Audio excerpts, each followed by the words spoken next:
ایک باغ میں جہاں ایک شخص کا اونٹ دیوانہ ہو گیا تھا اور وہ حضور کو بلا کے لے گئے۔ اونٹ دیوانہ ہو جائے تو سخت نقصان دہ ہوتا ہے، تو صحابہ کہتے ہیں کہ حضور جب داخل ہوئے تو ہم ڈرے کہیں حضور کو نقصان نہ پہنچا دے، کیونکہ وہ حضور کو دیکھ کے دوڑتا ہوا آیا، لیکن جو ہی وہ قریب آیا تو منظر عجیب تھا، اس نے اپنی پیشانی حضور کے قدموں میں رکھ دی اور سجدہ ریز ہو گیا۔ جب اونٹ کی اس محبت کو ہم نے دیکھا تو برجستہ کہا کہ نحن احق ان نسجد للنبی صلی اللہ علیہ وآلہ وسلم، حضور ہمارا بھی جی چاہتا ہے کہ ہم آپ کو سجدہ کریں۔ تو جب آقا کریم علیہ الصلوۃ والسلام نے صحابہ کے اس مطالبے کو سنا تو فرمایا کہ اگر اللہ کے علاوہ کسی اور کے لیے سجدہ روا ہوتا تو میں بیوی کو حکم دیتا کہ وہ شوہر کو سجدہ کرے۔ تو اللہ کے علاوہ شریعت میں سجدہ کسی کو روا نہیں۔ سجدہ تعبدی جو عبادت کی نیت سے کیا جاتا ہے وہ تو کسی کو بھی جائز نہیں ہوا، کبھی بھی نہیں ہوا، کسی شریعت میں بھی نہیں ہوا، چونکہ شرک کی کبھی بھی اجازت نہیں ہوئی۔ لیکن جو سجدہ تعظیمی ہے وہ پچھلی شریعتوں میں جائز تھا، لیکن اس امت کے اندر اس کے بھی روک دیا گیا تاکہ اس کا راستہ ہی بند کر دیا جائے۔ ایاک نعبد و ایاک نستعین، ہم تیری ہی عبادت کرتے ہیں اور تجھی سے استعانت طلب کرتے ہیں، تجھی سے مدد مانگتے ہیں۔ عبادت کسے کہتے ہیں؟ اقصی غایت التذلل والخضوع، انتہائی درجے کی عاجزی اور انکساری عبادت ہے، اور عبادت کا جو نقطہ کمال ہے وہ سجدہ ہے۔ سجدے سے بڑھ کر عبادت کا کوئی روپ نہیں ہو سکتا، اور بندے کو سب سے زیادہ قربت رب کی سجدے میں ہی نصیب ہوتی ہے۔ تو ہماری عبادتیں اللہ کے لیے ہیں، اس لیے بندہ اس کے حضور کھڑے ہو کر کے عرض گزار ہوتا ہے کہ مالک میرا سر تیرے حضور جھکے گا۔ تو یہ جو تقدم ہے کا وہ اس لیے ہے تاکہ یہ حسر پیدا کر دیا جائے کہ ہماری پیشانی اللہ کے علاوہ کسی کے آگے نہیں جھکتی۔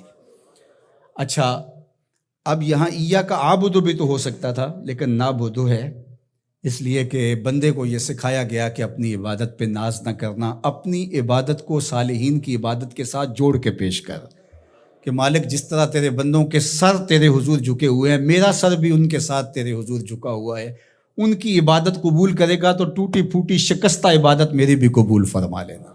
اور پھر ارشاد فرمایا وَإِيَّاكَ نَسْتَعِينُ، اور ہم تیرے سے ہی استعانت طلب کرتے ہیں، تیرے سے ہی مدد مانگتے ہیں۔ استعانت اون سے ہے، اور استعانت کا معنی پھر یہ طلب ماخذ ہے نا اس کا، خاصہ باب استفعال کا، تو پھر اس کا مطلب یہ ہوا طلب الاون، مدد کا طلب کرنا۔ تو ہم اللہ جل شانہ کی عبادت بھی کرتے ہیں، اور پھر دوسرا درجہ جو ہے مدد طلب کرنا، نصرت اور تائید طلب کرنا، وہ بھی ہم اللہ سے طلب کرتے ہیں۔ تو اس لیے عبادت بھی اسی کے لیے ہے، کسی اور کے لیے عبادت ہو ہی نہیں سکتی، اور مدد اور نصرت بھی اسی سے ہی طلب کی جائے گی۔ جس طرح ایاک کا معنی میں حسر پیدا کرنے کے لیے اس کو مقدم کیا گیا ہے، ایاک نعبد و ایاک نستعین، تو یہاں بھی ایاک کو اسی طرح مقدم کر کے وہی زور یہاں کلام میں پیدا کیا گیا ہے، تاکہ جو ہے وہ سمجھنے والے اس کو سمجھنے میں کوئی ٹھوکر نہ کھائیں، اور اللہ ہی سے مدد طلب کرنی چاہیے۔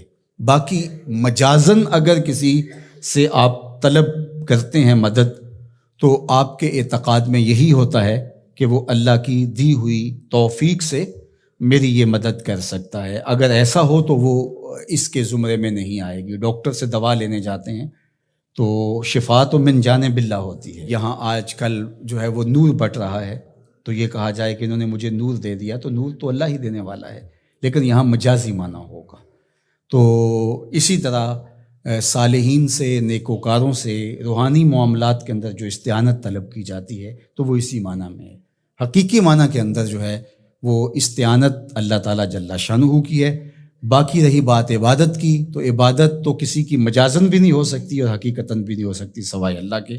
یہ ساری کہانی بیان کرنے کے بعد اپنی وفاداری کا یقین دلایا، اور پھر ہاتھ پھیلا کر کے اس نے کہا اہدنا الصراط المستقیم، مالک تجھ سے صراط مستقیم طلب کر رہا، ہدایت مانگی صراط مستقیم کی، سیدھی راہ کی۔